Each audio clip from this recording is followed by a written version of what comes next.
GospelMusicians.com.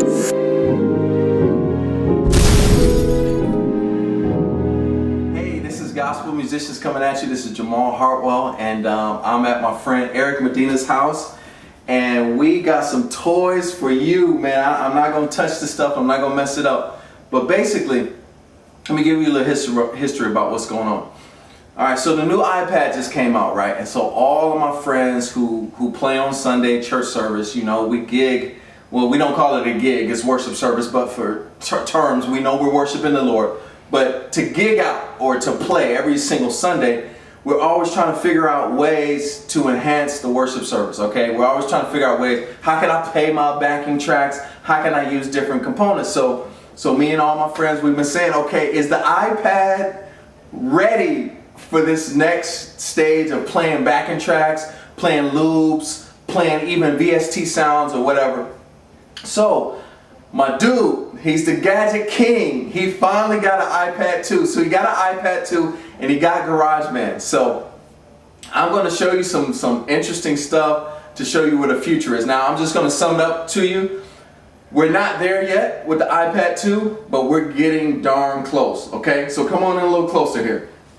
Alright, so here we have the iPad 2. Beautiful looking contraption right here. Just lovely, thin, just beautiful sitting here, okay? Now, what we have right here is the Apogee One. This is the smaller version of the Apogee Duet, okay? Now, let's talk about some technical stuff here. We got to talk about USB compliant. What is USB compliant? USB compliant basically is when I stick the USB inside my Mac or anything else, that it has all of the SDK and all of the knowledge to talk to USB. So basically, to give you an example, this Yamaha ES6 is not USB compliant. Why? Because I have to go to the Yamaha site and download a driver, okay? Now you do download drivers, but you don't download a USB driver, you download firmware. That's a whole different ball game. So basically, USB compliant means that I have complied with all of the USB standards, and all I have to do is stick it in and it'll work. So the Apogee supposedly, let me see, make sure this didn't close down. Okay, the Apogee is supposedly USB compliant, meaning that if I plug in this Apogee to a MacBook Pro or an iPad, it should work. So I haven't seen any videos like this, so here's your first video of the Apogee One working with the iPad 2 with GarageBand. Alright, so now here's a precursor. You can't just stick the Apogee One into the iPad, and just to go back, you need the connector. You need the USB, the camera port adapter to plug in. Okay, so you can't just the iPad 2, which we are trying to get Steve Jobs and all them guys to make it USB, but it's not USB, so you need the little camera kit adapter. So the camera kit adapter allows you to plug in. So, but the problem with the Apogee One is that it relies off USB power, and the iPad does not provide enough power for it. So what we had to do, we had to go get this little Kensington adapter to supply enough power to it. So this is a USB hub, okay? So this USB hub is powered, so that's how we get power to the Apogee One, and then we put the, all right, let me go slower. So basically, we plug the Apogee One to the hub here, okay? And then from the hub, we go to the iPad, because the iPad needs a little more power from the Apogee One. This hub provides that. So we're plugged in. We got the Apogee One plugged into, let's get a little closer here, to our GarageBand. So we got GarageBand on, and we got the monitor off. And let me turn this on, testing. So as you can see, and I got a beautiful blue Encore 300 mic sitting right here, because my boy is the gadget king. He got all the toys. I'm like a little kid. I got toys everywhere. So as you can hear right now, I am talking through the mic, through the Apogee One to the iPad 2. and it is crisp, it is clear. I feel like preaching right now. So we go right here, we go to the mixer, all right, and so I can change the level of the reverb down, down, down, down, down, the echo down, down, down, so it's nothing. Here's the track volume, volume, volume, volume, volume, volume. And those of you who know about audio interfaces, you can turn the input up. You can see the meter moving. I'm not peaking. It's pretty good. And the quality is like so crisp. So I got a reverb right here. So we turn it, let's hear what the reverb sounds like. Testing, testing, testing, testing, testing, testing, testing, testing, testing, testing, testing. Okay, we got the reverb right there. Testing, testing, testing, testing, testing, testing. And then we got the echo. Let's hear what the echo sounds like. Testing, testing, testing, testing. 1 2 1 2 1 2 1 2. Yes sir, yes sir, yes sir. All right. So as you can hear, this is all from the iPad 2 running GarageBand. This is sick. So basically, in a live situation, you bring your iPad, you bring your mic, you tell the sound guy to quit messing with your sound. We're laughing right there, because you know that's the woes of it. Why am I talking in the mic? Okay, that's the. Let me mute this. All right there. So we mute the monitor. So that's the woes of any musicians. Like, that's why we bring our own mixer. So basically, you tell the sound guy, you just do one of these numbers. I don't need you. I don't need you. I don't need you. And now you got the reverbs, and this is right in GarageBand. So you will be able to record high quality stuff in the GarageBand. This is absolutely beautiful. So we wanted to show you that working. It works. The Apogee One works with the iPad, and it works awesome. So we're going to come back with part 2, and we're going to show you how maybe we can use this in a live situation.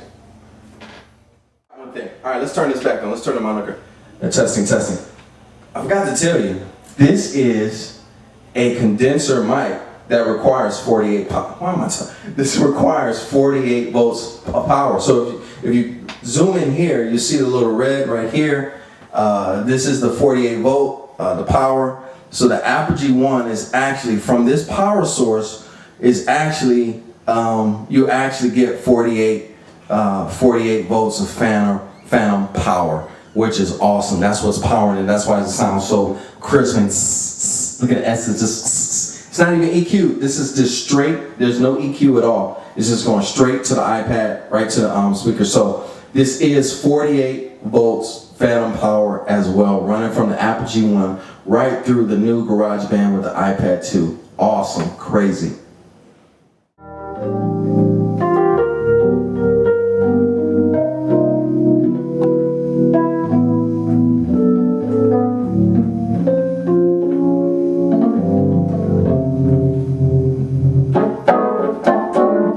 These sounds right now, I'm actually playing from the iPad 2. Crazy.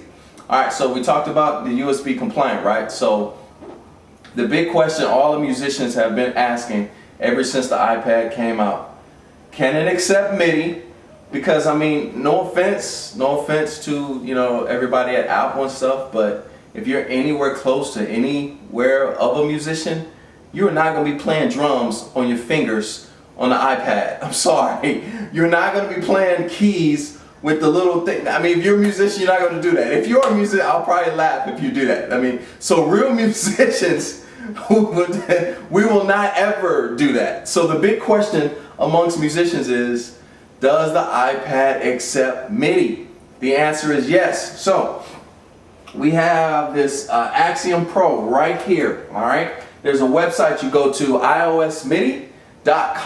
It will tell you if your MIDI keyboard or your MIDI controller will work with the iPad. So once again, USB compliant. This Axiom is USB compliant. So we plugged the MIDI off of the back of here into the USB hub. Now if you don't have the USB hub, it will still work. We did it today. The only difference is you have to plug in your controller so that the power can actually have enough power to power the iPad, okay? Or I'm sorry, yeah, to power the drivers and everything. So remember, you always got to have power for this, because if you don't, there's a little pop-up screen that says it requires a little more power, it doesn't have enough power. So basically this sound right here,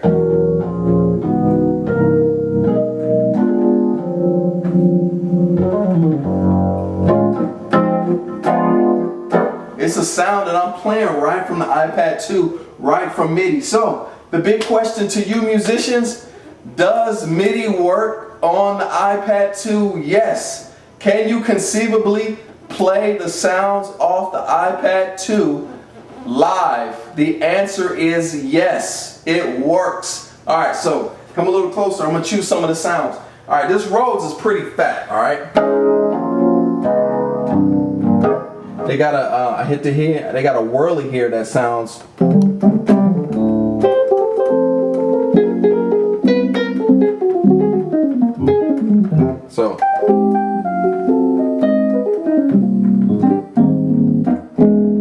So now my guess from my experience in Logic, my educated guess based on being with Logic for all these years, is that these sounds here are not samples. These are actually probably the physical modeled sounds from Logic. The reason why I say that is because when you get a little closer here, they got drive, they have decay. So I'm guessing, actually let me go back to the electric piano. See, you can actually adjust the bell. Alright? So usually when you can adjust the bell, that's not a sample, that's usually VST. So my guess is that what Apple did, they recycled their technology that they used from Logic and they put it in the iPad 2. So basically the EVP88 you can take with you from the iPad, and it sounds kind of like, I have Logic and I use EVP88 and it sounds like that. So let's look at some of the other sounds. Alright, here's a classical piano. Now look how fast it loads. Okay, I'm about to load something up. So 1,000, 2, 1,000, 3. 3 seconds for me to load a new sound. I'm about to load it. Let's see how fast it takes. 1,000, 2, 1,000. Look how less than 2 seconds to load a new sound, just like that. So here's a classic piano. Obviously the foot pedal works. Let's see if the pitch bend works. Maybe they disconnected it for the piano because you don't use a pitch bend on the piano.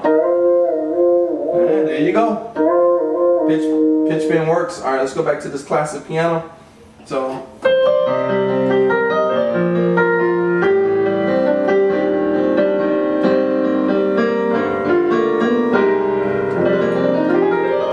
Obviously the sustain works. Man, you can actually hear the little bit of the body hitting in there. That's pretty good. Man, that's a good piano sound.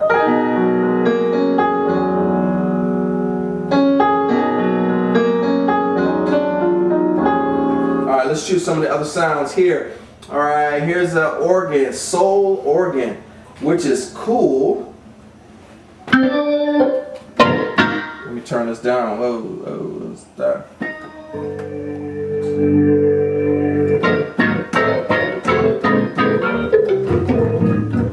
So pretty much, now what I can do is I can turn the percussion off, turn it on. I can take the drawbars and slide them. Let me take the drawbars and slide them all the way down and give you that. Let's turn it off. Let's turn the percussion off. That's classic. And they didn't even give me the sustain, which is awesome because there's just no sustain on the organ. Right.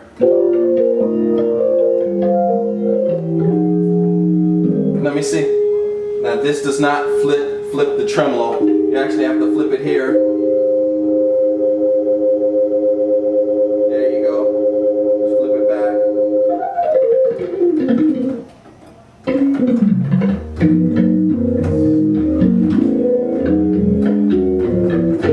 Alright, what's another sound here? Get the sound thing. Let's go to synth basses. Yeah, if you want to play Moog bass, retro bass, hip hop sub bass.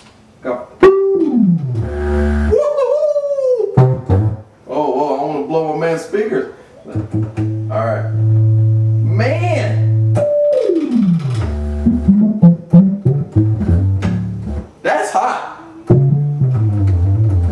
Has the slide and portamento and everything.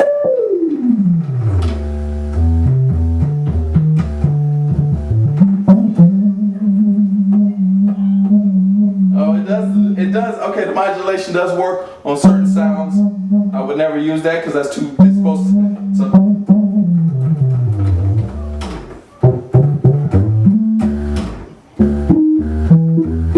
That's hot. You could actually use that live. Alright, what's another sound on here? Massive poly.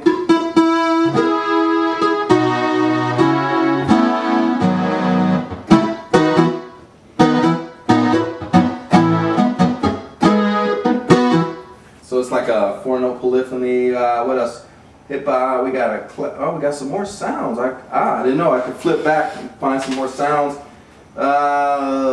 Clutch bass. These are all basses. Let's go to Synth Pads. Chill pad. Let's go to the chill pad. Woo!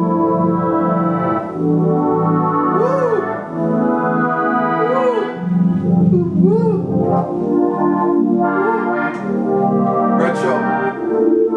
That's hot right there. Moonrise.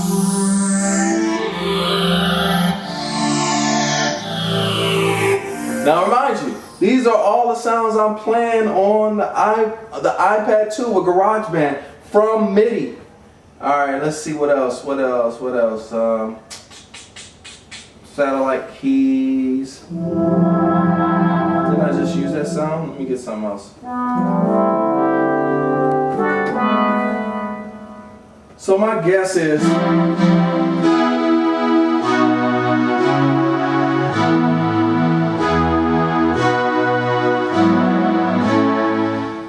so I'm going synth leads. Let's go to the synth leads here. Hyperdance, sci-fi. Sci-fi stuff. Warp lead.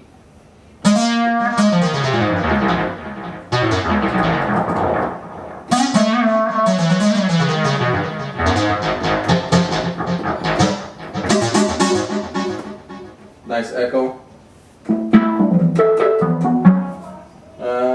Switch back, let's see, staccato lead.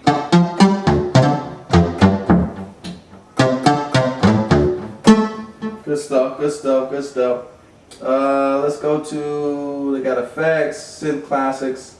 Alright, so we went through that. Let's go back to the keyboards. So pretty much,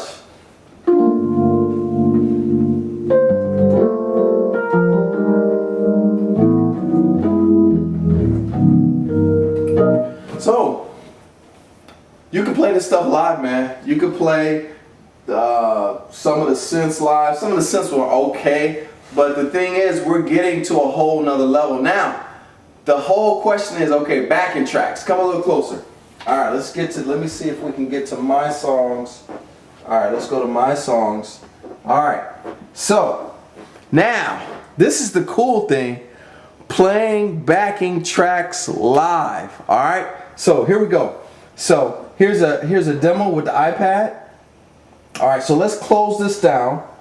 All right, this is a song with 1, 2, 3, 4, 5, 6, 7. 1, 2, 3, 4, 5, 6, 7 tracks. So usually in your backing track, if you're playing backing tracks live, you're probably gonna use about 7 or 8 tracks or whatever. The cool thing about this view is that you can adjust.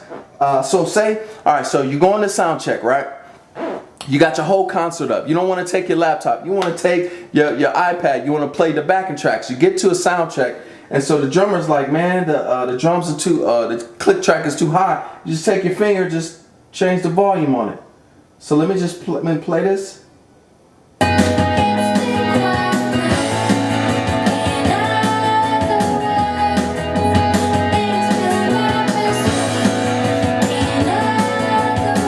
The song is about to finish. Let's see how fast it takes to go to the next song. Okay, it's over. Everybody's clapping. Yay! Oh, it started over. All right, I put my song. Stop. It saves it. All right, you switch around. Go back to another song. Man, it loads it fast.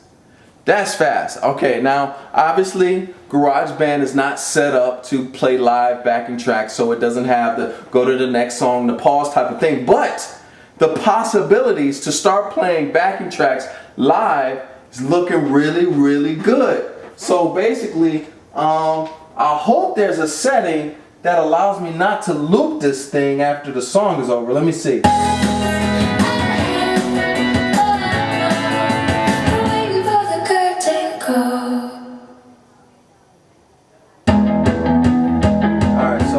It kind of went back to the beginning. I don't want to assume, but I hope that in this mixer or loops, so let me see here, or anything, Apple loops. Okay, it's got Apple loops and stuff like that. I'm assuming in the settings somewhere there's an ability not to loop the track, because that would suck. So if that is the case, so basically you do all your tracks. It's not backwards compatible. So whatever you do on the iPad can go to the, whatever you do in GarageBand on the iPad can go to the GarageBand to your on your computer, but it can't go the other way. So you would have to do your backing tracks here. Hopefully you can import from iTunes. I don't know in details. I'll be back with version 2. If you guys know out there, let me know. So basically, all right, you got 20 songs. You got your songs all saved. They're all on the iPad and blah blah blah. You see how fast it took. So the song is over, you close it down, you go to the next song. Beautiful stuff. I believe it's possible even right now to start playing backing tracks with your iPad too. We're going to make some tracks. We're going to come back to see if it works. And so we'll come back to you and show you if it works. But so to summarize this, the Apogee One, probably the Apogee Duet, works on the iPad. So you can record some good high quality 48 volts sounds. The MIDI works on the iPad. So MIDI comes in on the MIDI, so bam. So we got this all going, and I'm excited about the future of playing live tracks from the iPad too. Here we go, gospel musicians, we're out. For more fat clips, go to gospelmusicians.com.